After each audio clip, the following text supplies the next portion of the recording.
TV Telugu news channel కి స్వాగతం। పాకిస్తాన్లోని ఖైరానాకు చెందిన ఐఎస్ఐ కమాండర్ ఇక్బల్ ఖానా కోసం గూఢచారం చేస్తున్న ఐరానాకు చెందిన నౌమన్ ఇలాహీ అరెస్టు చేసిన స్పెషల్ టాస్క్ ఫోర్స్ ఇతను ఎస్ఐఎస్ శిక్షణ కోసం 4 సార్లు పాకిస్తాన్ సందర్శించాడు।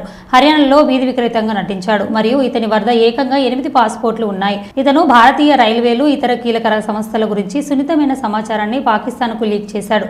హర్యానాకు చెందిన దాదాపు 150 మందిలో ఇతను ఒక పెద్ద నెట్వర్క్ని ఏర్పాటు చేసినట్టు తెలుస్తోంది। పూర్తి వివరాలు తెలియాల్సి ఉంది।